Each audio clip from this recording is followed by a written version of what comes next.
Welcome to Beyond Sustenance, Automobiles, Trains, and Planes, Part 6. This video builds on the struggles, picks up on the struggles in the end of the last video, and carries on into that night. And a lot of stuff happened there, and it may not seem significant to some people. It may seem significant in different negative ways, or we all have our own religious views, our own values and ideals, and our own ideas of who we want to be, what matters to us. So whether you agree with my beliefs or not, I hope that you can take what happens here in the context of who I am, and why it matters here, and take the bigger message out, in terms of trauma and emotions and trials. I'm going to do the best that I can with this, and I hope you'll bear with me. So this one's a little bit weird. I really didn't know what kind of pictures or video I could put up to go along with it. That third balcony, that's my room. I spent about half the night on the balcony and half in the room. So I'll just put up some other images, mostly from that day, because the events of the day are what led up to what I went through that night, and it's the most appropriate thing I can think to do. So, as part of this being my personal journey, I'm not trying to delve into the relationship and everything that happened prior to this, but it is important to understand what happened that night. That I had agreed. She asked me to not have any contact with her, and I agreed. And those that I trust that are advising me and guiding me in this said I should truly honor that, not try to circumvent it. And through a lot of prayer and whatever, I realized I needed to leave it completely in God's hands. If she reached out to me, that's up to her, but I'm not going to break that silence. And I needed to not even, post things on social media that were targeted, or, subtle or passive aggressive or whatever. Just really cut it off. And this was not an easy thing. This was hard every single day, but this particular day, with everything, it was so much worse. And once I was alone in the hotel room, my last night in South Lake Tahoe, it got worse. And it was I don't think a flood of emotions is the right word. It was chaotic. It was all kinds of feelings, some that made no sense. Anger and hurt and sadness and remorse and grieving and mourning, and just sometimes more than one at a time. And I was communicating with someone close to me about what I was going through, and said,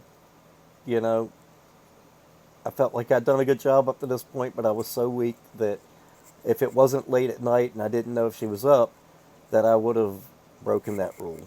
And so, as proud as I may have been of myself for being strong, I wasn't strong. I wasn't strong at all.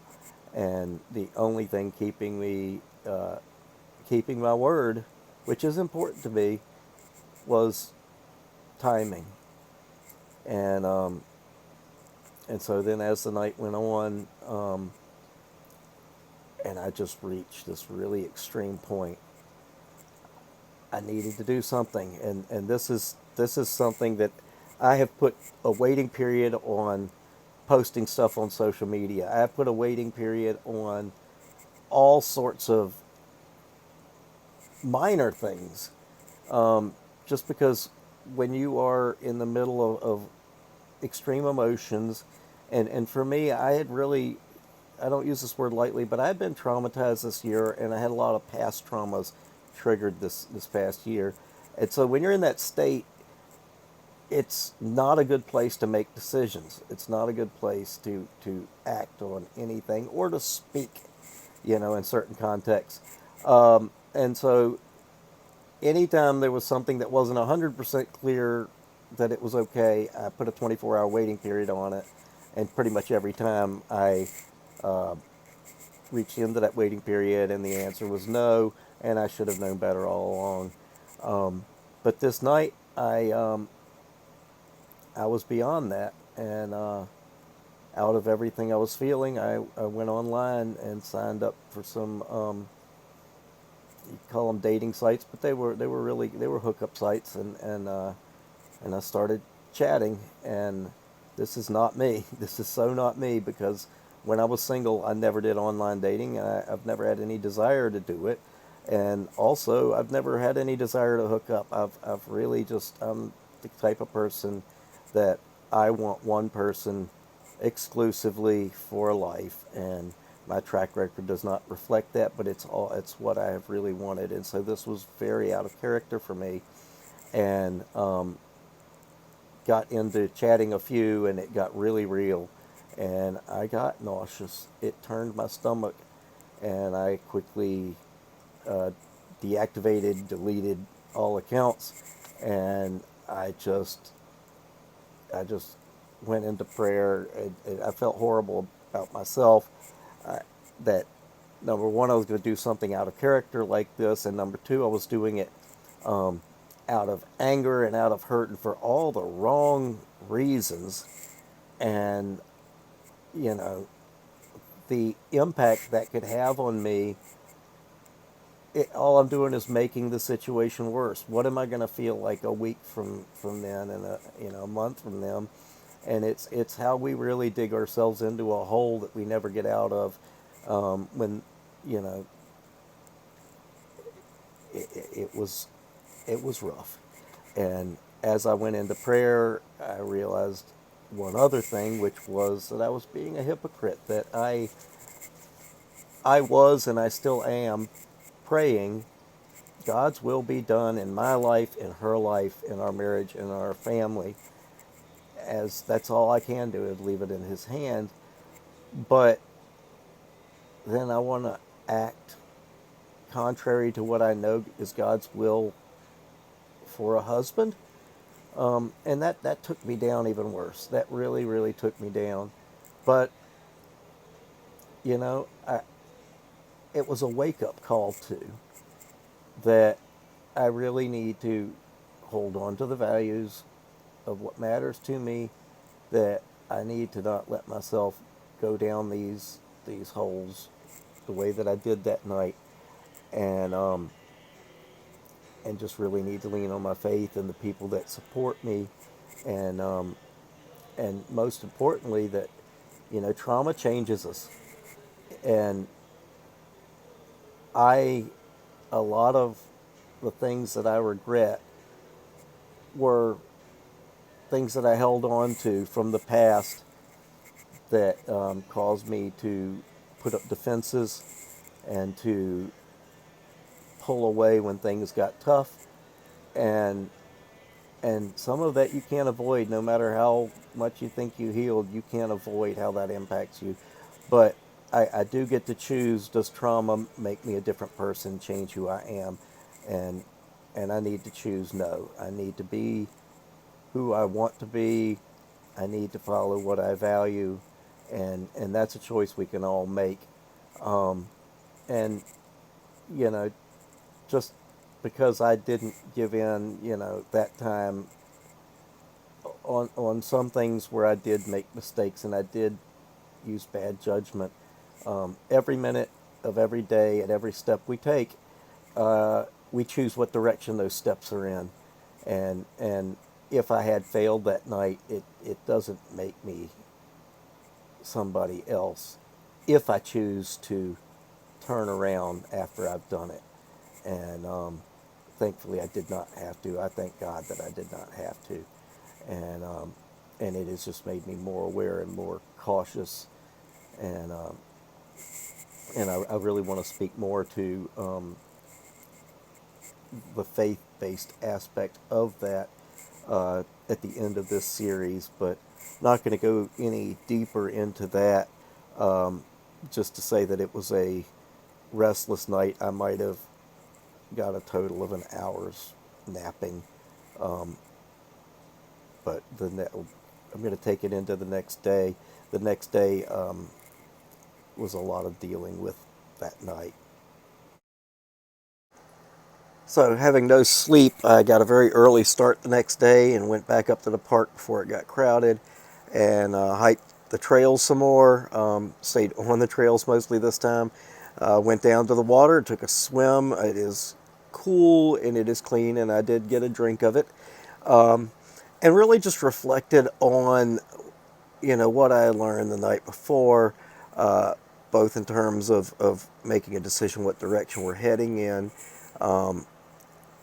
Every moment of every day, and also getting a lot more into what the Bible tells us about trials and faith and refining fires and all of that kind of stuff. But I'm going to, again, get into that not here.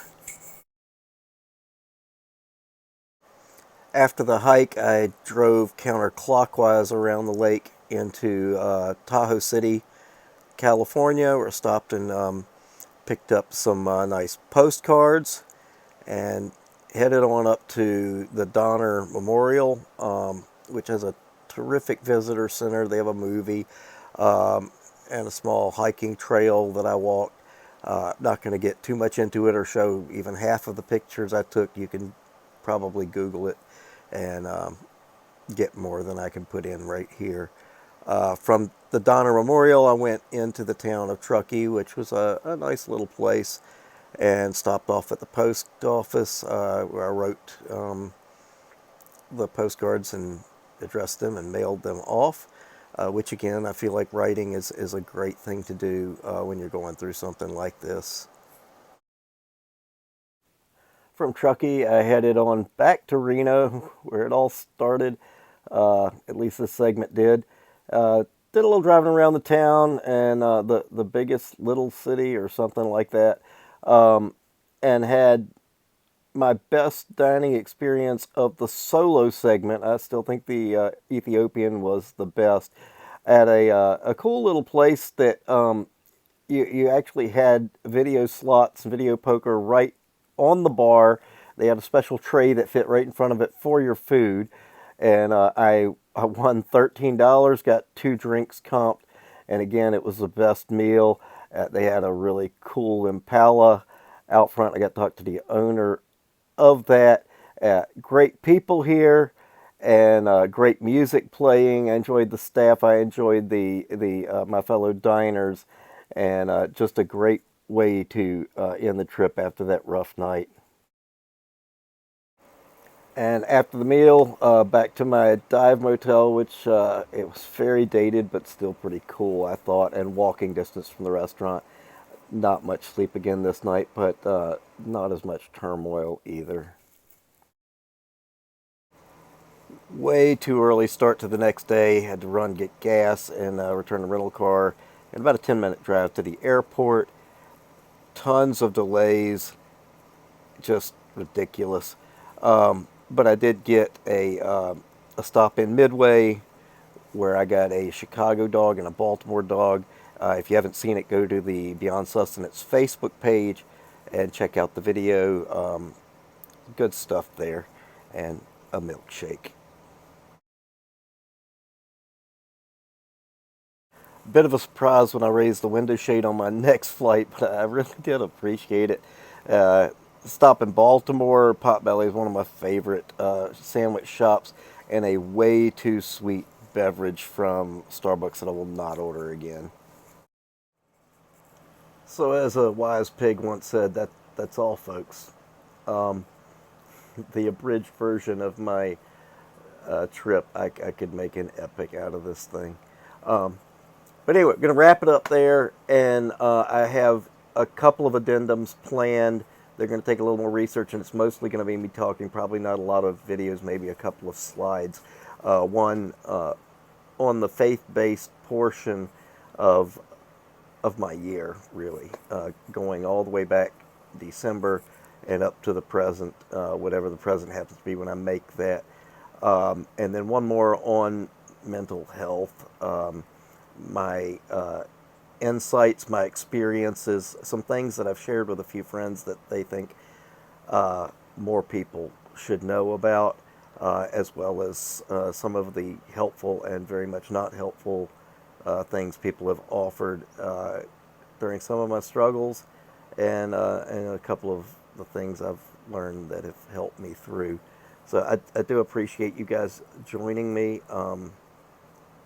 Eat well and be well.